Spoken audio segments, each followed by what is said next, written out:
simply not enough. I need you more and more.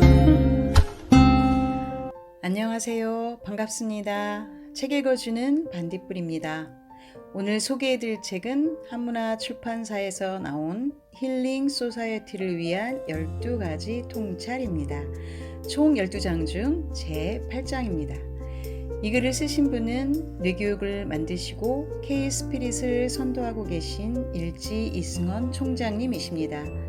이 책에서는 인류 문명의 중심 가치로 지구인 정신을 제안하시고 모든 사상과 종교와 문화의 차이를 넘어서 우리를 하나로 묶을 수 있는 지구의 가치에 대하여 담론을 펼치고 계십니다.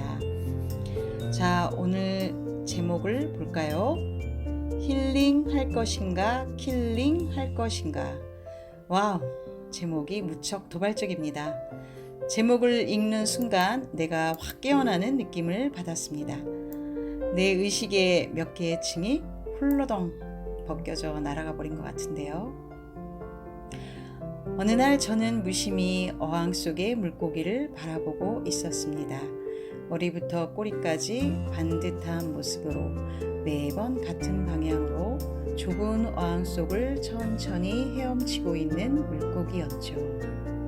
깜빡임 없는 큰 눈은 멍해 보였습니다. 눈을 보면 살았는지 죽었는지 잘 모르겠습니다.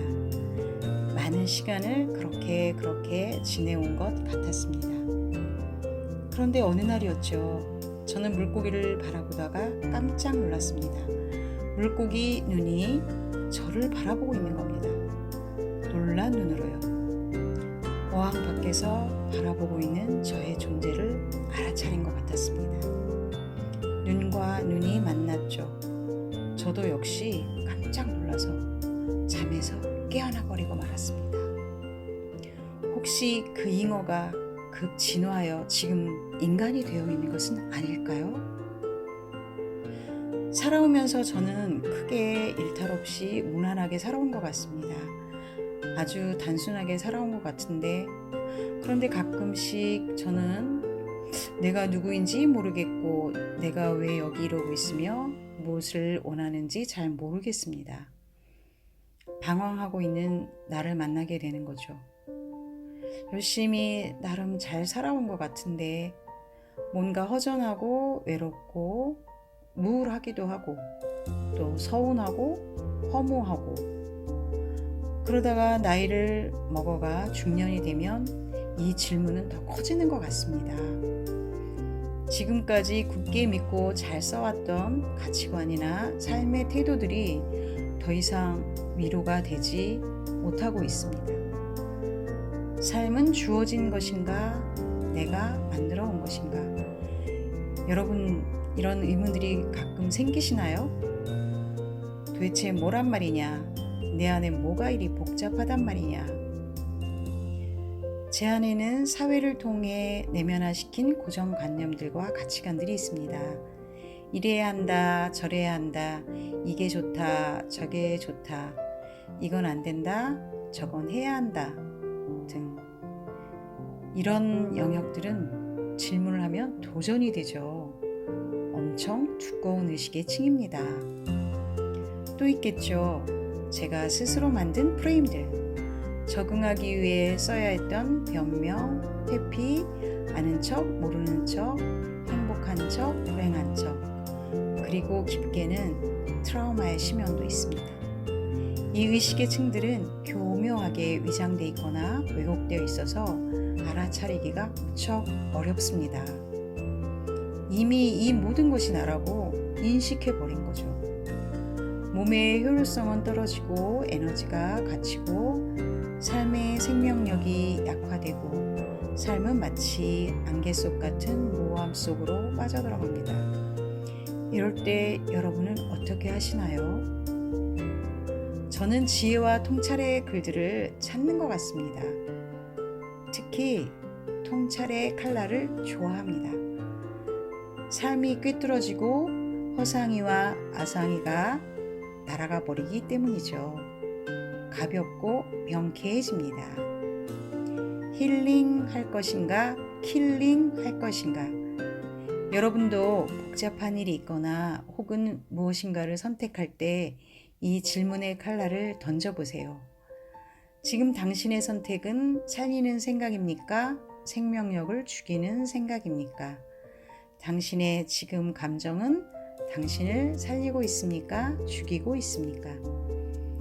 어떤 것을 생각하면 기분이 좋아지고 좋은 상상이 절로 되고 입꼬리가 올라가고 톤이 올라가고 입에 침이 돌고 눈이 반짝반짝 빛나고 자신감이 생기고 시키지 않아도 뭔가 하고 싶은 마음이 일어나는 것. 예를 들면 갑자기 집안 대청소를 한다든지 공부를 자발적으로 기특하게 한다든지 에너지가 충전되면 생기는 힐링 현상이죠. 반대로 괜히 기분이 나빠지고 그리고 우울해지고 매사에 의욕이 없고 에너지가 떨어지는 느낌. 이것은 킬링의 현상입니다. 근데 특히 킬링의 생각은 얼른 알아차리셔야 됩니다. 보통은 운도 같이 빠진다고 합니다.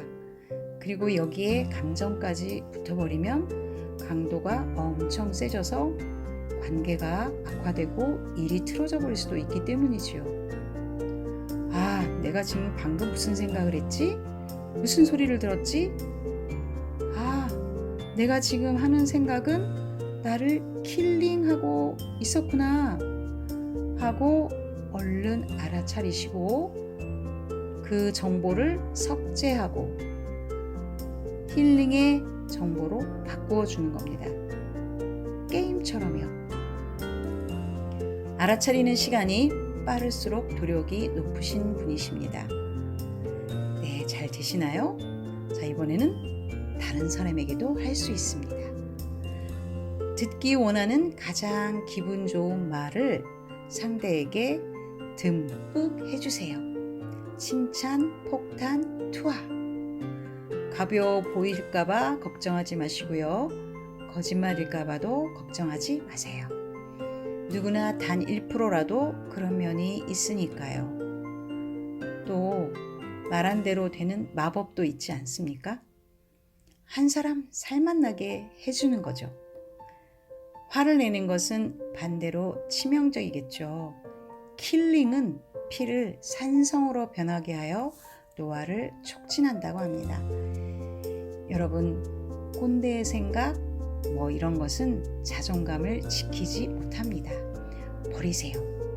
뇌가 말랑말랑 유연해져서 몸이 좋아합니다. 그럼 이제 나는 힐링하는 생각을 많이 하고 좋은 감정을 많이 표현하고 따뜻하고 좋은 사람을 만나고 기분 좋아지는 장소를 찾아가는 선택을 하겠습니다. 자, 그러면 힐링 소사이어티 완성. 네, 이제 책을 넘겨보겠습니다. 이 글은 글쓴이의 우주 가상 시나리오가 쓰여져 있습니다. 나도 모르게 진행되어 온 신들의 프로젝트가 있었네요. 오, 더군다나 여러분들은 출연 배우신데요. 우리들의 운명적인 만남이 여기 있었군요. 50억 년 상상 불가의 장구한 지구의 역사 속 흰 옷 입은 신들과 검은 옷 입은 신들의 이야기로 시작합니다. 우주 공동체에 대한 중요 프로젝트, 공룡의 출현과 갑작스러운 사라짐, 유순했던 인류의 급부상, 뇌의 폭발, 인류의 엄청난 성장과 위기, 그 속에서의 우리의 선택과 미래가 있습니다. 작가는 이 스토리가 헐리우드에서 영화로 만들어지면 좋겠다고 하셨는데요. 저는 이미 최근에 헐리우드를 우리는 석권했지 않습니까? 저는 우리 한국에서 만들어지면 좋겠습니다. 자, 내용은 1편, 2편으로 나누어 만나시겠습니다. 자, 그럼 1편 시작합니다. 큐!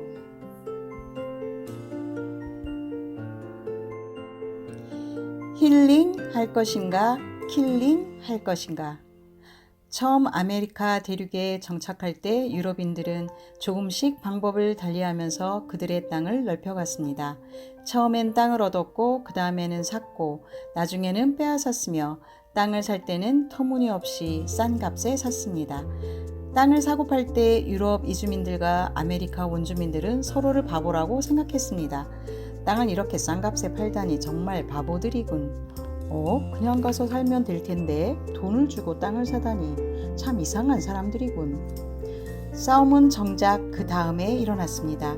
유럽인들은 원주민들이 땅을 팔고도 그 땅을 자기 땅처럼 여기며 마음대로 드나들 줄 몰랐고 원주민들은 유럽인들이 땅에다가 금을 긋고 못 들어오게 할 줄 몰랐던 것입니다. 과연 누가 바보일까요? 우리는 어떻게 해서 땅이 내 것이고 지구가 인류의 것이라고 생각하게 되었을까요? 진화에 관한 두 가지 수수께끼가 있습니다. 지구가 생긴 지는 50억 년 정도 되었고 지구에 인류가 살기 시작한 지는 300만 년 정도 되었다고 합니다. 길어야 100년인 한 사람의 일생으로 보자면 300만 년은 측량할 수 없을 만큼 긴 세월입니다. 그렇게 오랜 세월을 살아왔으니 지구가 우리 인류의 것이라는 생각이 들만도 합니다. 그러나 지구 전체의 역사를 보자면 인류의 출현 자체가 그리 오래지 않은 일이고 지배종이 된 것은 정말로 최근의 일입니다. 인류가 도구를 만들어 사용함으로써 지구의 지배종이 될 가능성이 보인 것이 이제 겨우 4만 년 정도라고 하니 말입니다. 인류가 지구의 지배종이라고 말할 수 있는 근거는 크게 두 가지입니다. 첫째, 가장 많은 자원을 독점적으로 사용하고 있고, 둘째, 지구와 지구에 사는 다른 생물들의 생존에 가장 위협적인 존재라는 것. 그러니까 인류는 어느 동네에서 가장 위협적인 깡패를 그 동네의 지배자라고 하듯이 그런 의미에서 지구의 지배종인 셈입니다. 인류에게는 다른 종과 구분되는 문화가 있다고 말할 수도 있겠지만 문화야 우리끼리 이야기지 지구에게 섹스피어의 문학이나 모차르트의 음악이 뭐 그리 아쉽겠습니까? 만약 우리가 땅을 소유할 때처럼 선점자 우선권을 인정한다면 우리와 같이 사는 개미나 바퀴벌레가 우리보다 더 많은 권리를 행사해야 합니다. 지구에서 우리보다 훨씬 오래 살았으니 보이는 대로 살충제를 뿌릴 것이 아니라 사실은 우리가 임대료를 내야 할 입장인 것입니다. 공룡은 지금부터 6,500만 년 전 갑자기 사체를 감추기까지 자그마치 1억 5천만 년 동안이나 이 지구에서 지배종으로 살았습니다. 그에 비하면 현생 인류가 살아온 4만 년이라는 세월은 그야말로 눈 깜짝할 사이에 지나지 않습니다. 만약 지금 우리 앞에 던져진 마지막 도전을 극복하지 못하여 인류가 정말로 공룡 신세가 된다면 지구 전체의 역사에서 인류가 살았던 시기는 4만 년 정도로 결산될 것입니다. 앞으로 행성으로서의 지구 수명이 50억 년 정도 더 남았다고 하니 100억 년이라는 지구의 생애로 보자면 참으로 찰나에 지나지 않는 시간입니다. 과연 앞으로 인류는 지구에 얼마나 더 오래 머물게 될까요? 진화에 관한 수수께끼 중에서 가장 흥미를 끄는 두 가지는 공룡의 갑작스러운 멸종과 인류의 급속한 지배종으로서의 부상입니다. 공룡은 그야말로 연기처럼 사라졌고 인류는 혜성처럼 나타났습니다. 수백만 년을 큰 변화 없이 고만고만하게 진화의 길을 걸어오던 인류는 4만 년 전부터 빠른 진화의 조짐을 보이다가 1만 5천 년 전 신석기 시대에 들어오면서부터 갑자기 DNA 피질이 커지면서 놀라운 지성과 창조성을 보이기 시작했는데 무슨 일이 있었는지는 아무도 정확히 모릅니다. 왜 공룡은 그렇게 갑자기 사라졌을까요? 또한 다른 영장류들은 별 변화 없이 지금도 숲속을 어슬렁거리고 있는데 어떻게 해서 현생 인류는 갑자기 지구 전체의 존립을 좌우할 만한 위협적인 지성을 갖게 되었을까요? 내 나름대로 상상력을 발휘해 인류의 진화를 둘러싼 가상 시나리오를 생각해 보았습니다. 혹시 누가 압니까? 헐리우드 영화 제작자들의 관심을 끌게 될지요. 신들의 실험, 조화로운 우주 공동체는 가능한가? 오래전 까마득한 옛날, 그러니까 지금부터 50억 년 전쯤 전에 신들의 세계에서 중요한 프로젝트가 제안되었습니다. 각각 나름대로 진화의 길을 걸어와서 마침내 창조의 비밀을 알고 그 지식을 활용할 수준에까지 이른 생명체들, 신들이 모여서 종류가 다른 여러 생명체가 한 곳에 모여 있을 때 그들이 어떻게 조화를 이루며 사는지를 보고자 했습니다. 말하자면 평화로운 우주 공동체의 가능성을 알아보는 위대한 실험을 기획한 것입니다. 이 프로젝트를 위해서 적절한 조건을 갖춘 지구라는 행성을 설계했고 그 적절한 조건을 유지하고 조절하기 위해 태양계를 만들었습니다. 이때 신들은 모든 생명체에게 살기 좋은 조건을 만들기 위해 지구를 구성하는 물질의 성분과 중력, 그리고 태양과의 거리 등을 매우 정밀하게 조정했습니다. 크기와 질량을 적절하게 하여 물과 대비를 붙일 수 있는 중력이 생기게끔 했고, 물이 끓어서 수증기가 될 정도로 태양과 가깝지도 않고 모두 얼어버릴 만큼 멀지도 않은 적당한 거리에 지구를 두었습니다. 그리고 물이 가만히 있지 않고 넘실대어 생명체들이 지루하지 않게 하고 밤에도 서로 어울려 놀 수 있도록 적당한 인력과 크기와 밝기를 가진 달을 하나 밝혀두었습니다. 이러한 준비를 갖춰두고 신들은 자신의 유전 정보에 에너지를 실어 자신을 닮은 생명체가 생겨나게 했습니다. 신들은 신성, 즉 창조력이 잘못 사용되면 얼마나 위험한 도구인지 잘 알고 있었기 때문에 우선은 유전 정보 중에서 그 부분에 자물쇠를 달아 작동되지 않게 했습니다. 그 신성 정보를 작동시킬지 여부는 생명체가 일정한 진화 단계에 이르렀을 때 경과를 보고 결정하기로 했습니다.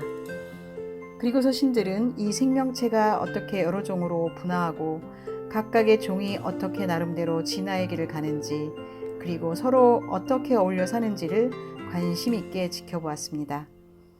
애초에 프로젝트의 의도 자체가 서로 다른 생명체들이 각각 진화의 길을 가면서 어떻게 조화를 이루며 사는지를 보려는 것이었기 때문에 신들은 지구 생명체의 삶에 개입하지 않는 것을 원칙으로 했습니다.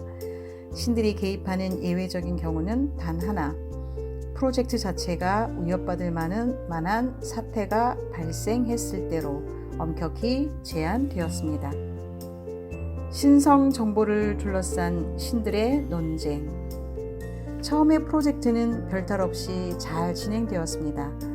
그러다가 신들이 개입하지 않을 수 없는 사태가 발생했는데 그 첫 번째가 공룡의 폭발적인 증가였습니다.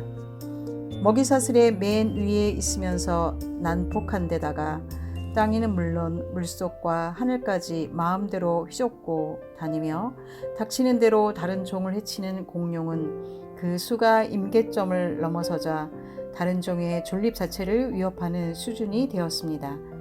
결국 신들이 모여 회의를 하게 되었고 만장일치로 공룡을 지구에서 정리하기로 결정했습니다. 그래서 공룡에게만 영향을 미치는 바이러스가 지구에 살포되었고 공룡은 순식간에 지구에서 자취를 감추고 말았습니다. 그리고 나서 얼마 동안 생명체들은 큰 문제 없이 꾸준히 제각기 진화의 길을 걸어왔습니다.